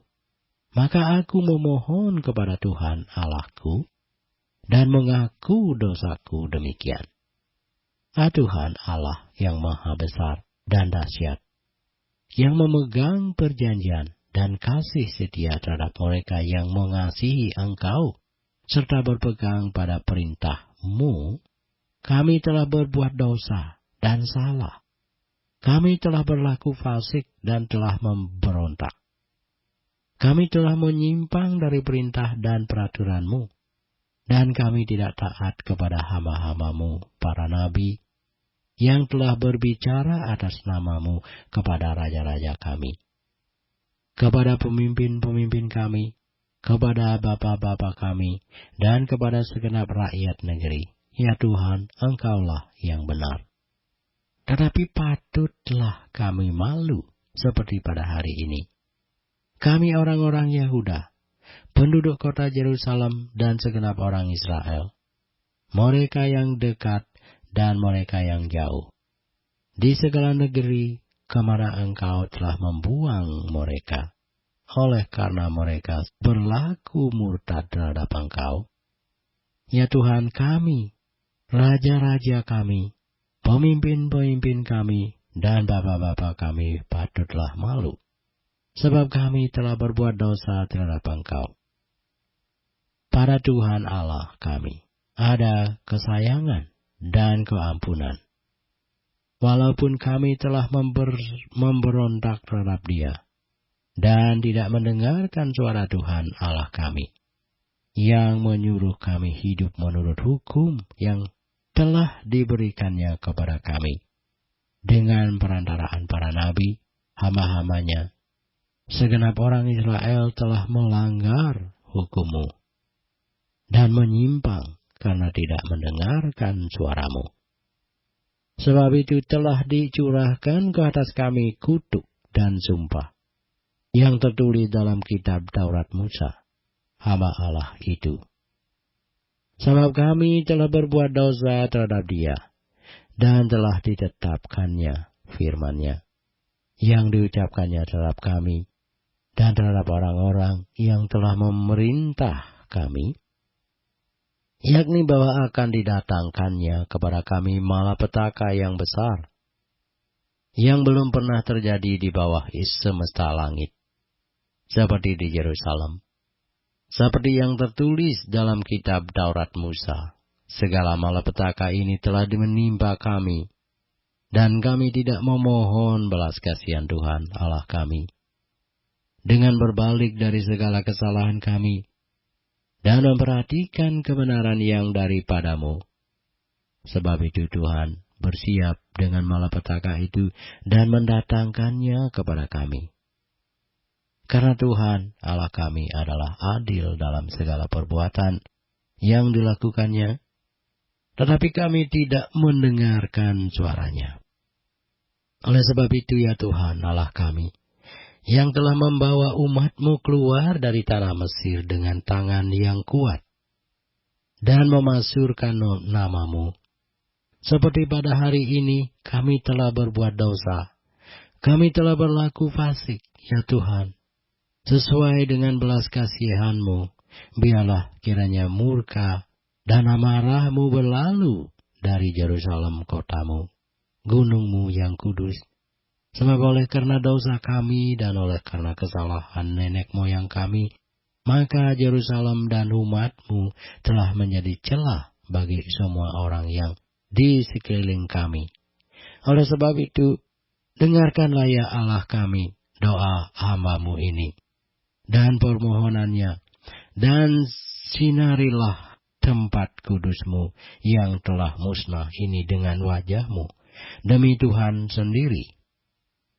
Ya Allahku, arahkanlah telinga-Mu, dan dengarlah, bukalah mata-Mu, dan lihatlah kebinasaan kami, dan kota yang disebut dengan nama-Mu, sebab kami menyampaikan doa permohonan kami ke hadapan-Mu, bukan berdasarkan jasa-jasa kami, tetapi berdasarkan kasih sayang-Mu yang berlimpah-limpah. Ya Tuhan, dengarlah. Ya Tuhan, ampunilah. Ya Tuhan, perhatikanlah dan bertindaklah dengan tidak bertangguh oleh karena Engkau sendiri Allahku, sebab kota-Mu dan umat-Mu disebut dengan nama-Mu. Sementara aku berbicara dan berdoa, dan mengaku dosaku dan dosa bangsaku, bangsa Israel, dan menyampaikan ke hadapan Tuhan Allahku permohonanku bagi gunung kudus Allahku. Sementara aku berbicara dalam doa, terbanglah dengan cepat ke arahku, Gabriel. Dia yang telah kulihat dalam penglihatan yang dahulu itu pada waktu persembahan korban petang hari. Lalu ia mengajari aku dan berbicara dengan aku, Daniel, sekarang aku datang untuk memberi akal budi kepadamu untuk mengerti. Ketika engkau mulai menyampaikan permohonan, keluarlah suatu firman, maka aku datang untuk memberitahukannya kepadamu, sebab engkau sangat dikasihi. Jadi camkanlah firman itu dan perhatikanlah penglihatan itu. 70 kali 7 masa telah ditetapkan atas bangsamu dan atas kotamu yang kudus untuk melenyapkan kefasikan, untuk mengakhiri dosa, untuk menghapuskan kesalahan, untuk mendatangkan keadilan yang kekal, untuk menggenapkan penglihatan dan nabi, dan untuk mengurapi yang maha kudus. Maka ketahuilah dan pahamilah, dari saat firman itu keluar, yakni bahwa Yerusalem akan dipulihkan dan dibangun kembali, sampai pada kedatangan seorang yang diurapi, seorang raja, ada 7 kali 7 masa. Dan 62 kali 7 masa lamanya kota itu akan dibangun kembali dengan tanah lapang dan paritnya, tetapi di tengah-tengah kesulitan. Sesudah ke-62 kali 7 masa itu akan disingkirkan seorang yang telah diurapi, padahal tidak ada salahnya apa-apa. Maka datanglah rakyat seorang raja memusnahkan kota dan tempat kudus itu, tetapi raja itu akan menemui ajalnya dalam air bah. Dan sampai pada akhir zaman akan ada peperangan dan pemusnahan seperti yang telah ditetapkan. Raja itu akan membuat perjanjian itu menjadi berat bagi banyak orang selama 1 kali 7 masa. Pada pertengahan 7 masa itu, ia akan menghentikan korban sembelihan dan korban santapan, dan di atas sayap kekejian akan datang yang membinasakan, sampai pemusnahan yang telah ditetapkan menimpa yang membinasakan itu. Daniel pasal 10. Pada tahun ketiga pemerintahan Koresi, raja orang Persia, suatu firman dinyatakan kepada Daniel yang diberi nama Belshazzar. Firman itu benar dan mengenai kesusahan yang besar. Maka dicamkannyalah firman itu dan diperhatikannyalah penglihatan itu. Pada waktu itu aku, Daniel, berkabung 3 minggu penuh, makanan yang sedap tidak kumakan, daging dan anggur tidak masuk ke dalam mulutku, dan aku tidak berurap sampai berlalu 3 minggu penuh. Pada hari ke-24 bulan pertama, ketika aku ada di tepi sungai besar, yakni sungai Tigris, kuangkat mukaku lalu kulihat tampak seorang yang berpakaian kain lenan dan berikat pinggang emas dari Ufas, tubuhnya seperti permata Tarsis, dan wajahnya seperti cahaya kilat, matanya seperti suluh yang menyala-nyala, lengan dan kakinya seperti kilau tembaga yang digilap, dan suara ucapannya seperti gaduh orang banyak. Hanya aku, Daniel, melihat penglihatan itu, tetapi orang-orang yang bersama-sama dengan aku tidak melihatnya. Tetapi mereka ditimpa oleh ketakutan yang besar, sehingga mereka lari bersembunyi. Demikianlah aku tinggal seorang diri. Ketika aku melihat penglihatan yang besar itu, hilanglah kekuatanku. Aku menjadi pucat sama sekali, dan tidak ada lagi kekuatan padaku. Lalu ku dengar suara ucapannya. Dan ketika aku mendengar suara ucapannya itu, jatuh pingsanlah aku tertelungkup dengan mukaku ke tanah. Tetapi ada suatu tangan menyentuh aku dan membuat aku bangun sambil bertumpu pada lutut dan tanganku. Katanya kepadaku, Daniel, engkau orang yang dikasihi. Camkanlah firman yang kukatakan kepadamu, dan berdirilah pada kakimu. Sebab sekarang aku diutus kepadamu. Ketika hal ini dikatakannya kepadaku, berdirilah aku dengan gemetar. Lalu katanya kepada aku, janganlah takut, Daniel, sebab telah didengarkan perkataanmu sejak hari pertama engkau berniat untuk mendapat pengertian, dan untuk merendahkan dirimu di hadapan Allahmu. Dan aku datang oleh karena perkataanmu itu. Pemimpin kerajaan orang Persia berdiri 21 hari lamanya menentang aku, tetapi kemudian Michael, salah seorang dari pemimpin-pemimpin terkemuka, datang menolong aku, dan aku meninggalkan dia di sana berhadapan dengan raja-raja orang Persia. Lalu aku datang untuk membuat engkau mengerti apa yang akan terjadi pada bangsamu pada hari-hari yang terakhir. Sebab penglihatan ini juga mengenai hari-hari itu. Ketika dikatakannya hal ini kepadaku, ku tundukkan mukaku ke tanah dan aku terkeluh.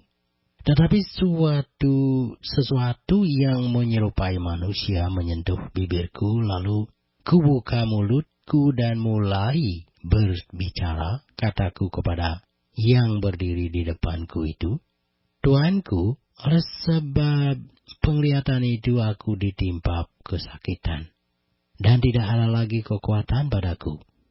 Masakan aku, hamba Tuanku ini, dapat berbicara dengan Tuanku? Bukankah tidak ada lagi kekuatan padaku, dan tidak ada lagi nafas padaku? Lalu dia yang rupanya seperti manusia itu menyentuh aku pula dan memberikan aku kekuatan. Dan berkata, hai engkau yang dikasihi, janganlah takut. Sejahteralah engkau, jadilah kuat. Ya, jadilah kuat. Sementara ia berbicara dengan aku merasa kuat lagi dan berkata, berbicaralah kiranya Tuanku, sebab engkau telah memberikan aku kekuatan. Lalu katanya, tahukah engkau mengapa aku datang kepadamu? Sebentar lagi aku kembali untuk berperang dengan pemimpin orang Persia. Dan sesudah aku selesai dengan dia, maka pemimpin orang Yunani akan datang. Namun demikian, aku akan memberitahukan kepadamu apa yang tercantum dalam kitab kebenaran. Tidak ada satupun yang berdiri di pihakku dengan tetap hati melawan mereka, kecuali Michael, pemimpinmu. Daniel pasal 11. Tidak ada satupun yang berdiri di pihakku dengan tetap hati melawan mereka, kecuali Michael, pemimpinmu itu. Seperti dahulu aku juga mendampinginya untuk menguatkan dan menyokongnya, yakni pada tahun pertama pemerintahan Darius, orang Media itu. Oleh sebab itu aku akan memberitahukan kepadamu hal yang benar. Sesungguhnya 3 raja lagi akan muncul di negeri Persia, dan yang keempat akan mendapat kekayaan yang lebih besar dari mereka semua, dan apabila ia telah menjadi kuat karena kekayaannya, ia akan berusaha sekuat-kuatnya untuk melawan kerajaan Yunani. Kemudian akan muncul seorang raja yang gagah perkasa yang akan memerintah dengan kekuasaan yang besar dan akan berbuat sekehendaknya. Tetapi baru saja ia muncul, maka kerajaannya akan pecah dan berbagi-bagi menurut keempat mata angin dari langit, jatuh bukan kepada keturunannya, dan tanpa kekuasaan seperti yang dipunyainya, sebab kerajaannya akan runtuh dan menjadi milik orang-orang yang lain daripada orang-orang ini. Maka raja negeri selatan akan menjadi kuat, tetapi salah seorang dari panglima-panglimanya akan menjadi lebih kuat daripadanya, dan orang ini memerintah. Lalu kekuasaannya akan menjadi kekuasaan yang besar. Beberapa tahun kemudian, keduanya akan bersekutu. Putri Raja Negeri Selatan akan datang kepada Raja Negeri Utara untuk mengadakan persetujuan. Tetapi putri itu tidak berhasil. Juga keturunannya tidak dapat bertahan. Putri itu akan diserahkan. Demikian pula orang-orang yang mengantarnya, anak yang dilahirkannya, dan orang yang mengawininya. Dan pada waktu itu akan tumbuh suatu tunas yang seakar dengan putri itu, menggantikan orang itu, dan orang ini akan bergerak maju melawan tentara Raja Negeri Utara, dan memasuki kota bentengnya, dan ia akan bertindak terhadap mereka, dan ia akan berkuasa. Bahkan dewa-dewa mereka, dan patung-patung tuangan mereka, dan barang-barang mereka yang berharga dari perak dan emas akan diangkutnya sebagai jarahan ke Mesir.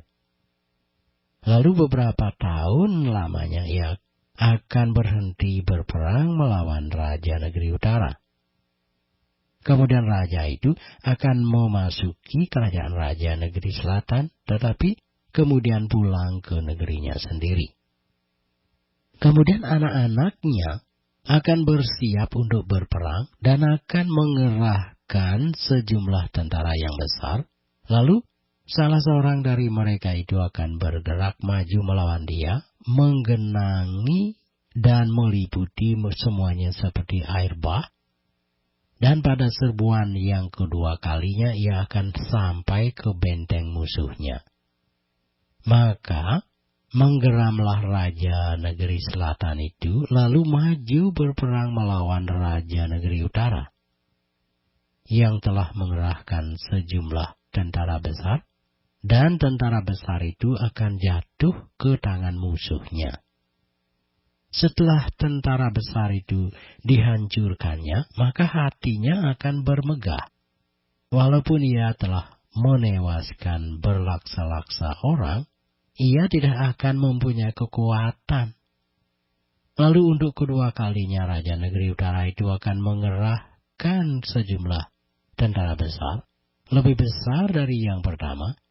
Dan beberapa tahun kemudian ia akan bergerak maju melawan dia dengan tentara yang besar dan dengan banyak perlengkapan perang. Pada waktu itu banyak orang akan bangkit melawan Raja Negeri Selatan. Juga orang-orang yang lalim dari bangsamu akan membesarkan diri, sehingga penglihatan itu menjadi kenyataan, tetapi mereka akan tergelincir. Maka Raja Negeri Utara itu akan datang, mendirikan kubu pengepungan dan merebut kota yang berbenteng, dan tentara Negeri Selatan tidak akan dapat bertahan. Juga pasukan-pasukan pilihannya sekalipun, tidak ada kekuatan apapun yang dapat bertahan, sehingga raja yang menyerangnya akan berbuat sekehendak hati, dan tidak ada seorang pun yang dapat bertahan menghadapinya. Ia akan menduduki tanah permai, dan seluruhnya akan ada dalam kekuasaannya. Kemudian ia akan berusaha untuk menguasai seluruh kerajaan orang yang lain itu. Ia akan mengadakan persetujuan dengan dia, dan seorang putrinya diberikannya kepadanya untuk menghancurkan kerajaan itu. Tetapi maksudnya itu tidak akan berhasil dan tidak akan menguntungkannya. Lalu ia akan memalingkan mukanya ke tanah-tanah pesisir, dan banyak yang direbutnya. Tetapi seorang panglima akan menghentikan penghinaannya itu, bahkan akan mengembalikan penghinaan itu kepadanya. Sesudah itu ia akan memalingkan mukanya ke kota-kota benteng di negerinya sendiri, tetapi ia akan tergelincir dan jatuh dan tidak akan ditemukan lagi. Menggantikan dia akan muncul seorang yang menyuruh seorang pemungut pajak menjalani bagian yang terindah dari kerajaan itu, tetapi beberapa hari kemudian ia akan dibinasakan. Bukan oleh kemarahan atau oleh peperangan.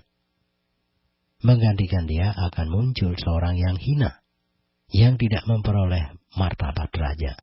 Tetapi dengan tak disangka-sangka, ia akan datang merebut kedudukan raja dengan perbuatan-perbuatan licin. Seluruh tentara yang datang melanda akan dihancurkan di hadapannya, dan dihancurkan bahkan juga seorang raja perjanjian.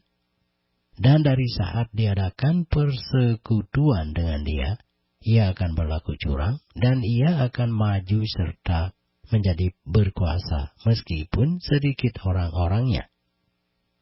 Dengan tak disangka-sangka ia akan memasuki daerah-daerah yang paling subur dari negeri itu dan melakukan apa yang belum pernah dilakukan oleh para bapa dan nenek moyangnya, yakni menghamburkan rampasan dan jarahan dan harta di antara orang-orangnya, juga terhadap tempat-tempat yang berbenteng ia membuat siasat, tetapi hanya untuk sementara waktu.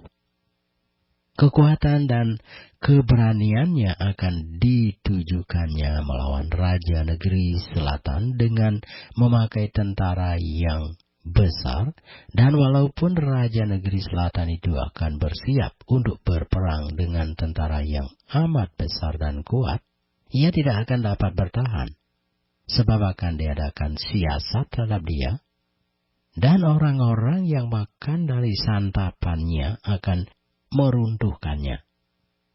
Tentaranya akan hanyut dan banyak orangnya yang tewas dibunuh, dan kedua raja itu bermaksud jahat, dan sedang mereka duduk bersama-sama pada satu meja, mereka akan saling membohongi, tetapi hal itu tidak akan berhasil. Sebab akhir zaman itu belum mencapai waktu yang ditetapkan. Kemudian ia akan pulang ke negerinya dengan banyak harta, dan hatinya bermaksud menentang perjanjian kudus, dan itu dilakukannya, lalu pulang ke negerinya. Pada waktu yang ditetapkan, ia akan memasuki pula negeri selatan, tetapi kali yang kedua ini tidak akan sama dengan yang pertama, karena akan datang kapal-kapal orang Kitim melawan dia, sehingga hilanglah keberaniannya. Lalu pulanglah ia dengan hati mendendam terhadap perjanjian kudus, dan ia akan bertindak. Setelah pulang kembali, ia akan menunjukkan perhatiannya kepada mereka yang meninggalkan perjanjian kudus. Tentaranya akan muncul, mereka akan menajiskan tempat kudus, benteng itu, menghapuskan korban sehari-hari, dan menegakkan kekejian yang membinasakan. Dan orang-orang yang berlaku fasik terhadap perjanjian akan dibujuknya sampai murtad dengan kata-kata licin, tetapi umat yang mengenal Allahnya akan tetap kuat dan akan bertindak.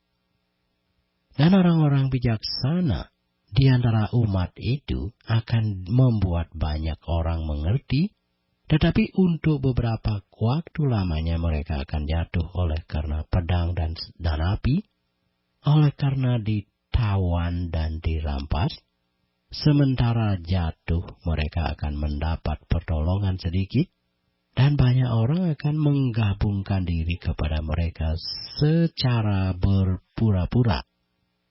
Sebagian dari orang-orang bijaksana itu akan jatuh, supaya dengan demikian diadakan pengujian, penyaringan, dan pemurnian di antara mereka, sampai pada akhir zaman, sebab akhir zaman itu belum mencapai waktu yang telah ditetapkan.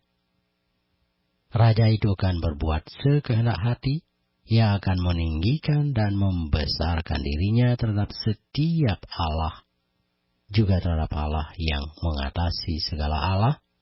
Ia akan mengucapkan kata-kata yang tak senonoh sama sekali. Dan ia akan berundung sampai akhir murka itu, sebab apa yang telah ditetapkan akan terjadi. Juga para Allah nenek moyangnya tidak akan diindahkannya, baik pujian orang-orang perempuan maupun Allah manapun juga tidak akan diindahkannya. Sebab terhadap semuanya itu, ia akan membesarkan diri. Tetapi sebagai ganti semuanya itu, ia akan menghormati dewa benteng-benteng, dewa yang tidak dikenal oleh nenek moyangnya, akan dihormatinya dengan membawa emas dan perak dan permata dan barang-barang yang berharga. Dan ia akan bertindak terhadap benteng-benteng yang diperkuat dengan pertolongan dewa asing itu. Siapa yang mengakui dewa ini akan dilimpahi kehormatan. Ia akan membuat mereka menjadi berkuasa atas banyak orang, dan kepada mereka akan dibagikannya tanah sebagai upah. Tetapi pada akhir zaman, raja negeri selatan akan berperang dengan dia, dan raja negeri utara itu akan menyerbunya dengan kereta dan orang-orang berkuasa dan dengan banyak kapal, dan ia akan memasuki negeri-negeri dan mengenangi dan meliputi semuanya seperti air bah. Juga tanah permai akan dimasukinya, dan banyak orang akan jatuh. Tetapi dari tangannya akan terluput tanah Edom, tanah Moab, dan bagian yang penting dari Bani Amon. Ia akan menjangkau negeri-negeri, dan negeri Mesir tidak akan terluput. Ia akan menguasai harta benda emas dan perak, dan segala barang berharga negeri Mesir, dan orang Libya, serta orang Ethiopia akan mengikuti dia. Tetapi kabar-kabar dari selatan, dari sebelah timur, dan dari sebelah utara akan mengejutkan hatinya, sehingga ia akan keluar dengan kegeraman yang besar untuk memusnahkan dan membinasakan banyak orang. Ia akan mendirikan kemah-kemahnya di antara laut dan gunung permai yang kudus itu. Tetapi kemudian ia akan menemui ajalnya, dan tidak ada seorang pun yang menolongnya. Daniel pasal 12. Pada waktu itu juga akan muncul Michael, pemimpin besar itu, yang akan mendampingi anak-anak bangsamu, dan akan ada suatu waktu kesesakan yang besar, seperti yang belum pernah terjadi sejak ada bangsa-bangsa sampai pada waktu itu. Tetapi pada waktu itu bangsamu akan terluput, yakni barang siapa yang didapat namanya tertulis dalam kitab itu. Dan banyak dari antara orang-orang yang telah tidur di dalam debu tanah akan bangun, sebagian untuk mendapat hidup yang kekal, sebagian untuk mengalami kebinasaan dan kengerian yang kekal. Dan orang-orang bijaksana akan bercahaya seperti cahaya cakrawala, dan yang telah menuntun banyak orang kepada kebenaran, seperti bintang-bintang, tetap untuk selama-lamanya. Tapi engkau, Daniel, sembunyikanlah segala firman itu, dan meteraikanlah kitab itu sampai pada akhir zaman. Banyak orang akan menyelidikinya, dan pengetahuan akan bertambah. Kemudian aku, Daniel, melihat, maka tampaklah berdiri dua orang lain, seorang di tepi sungai sebelah sini, dan yang lain di tepi sungai yang sebelah sana.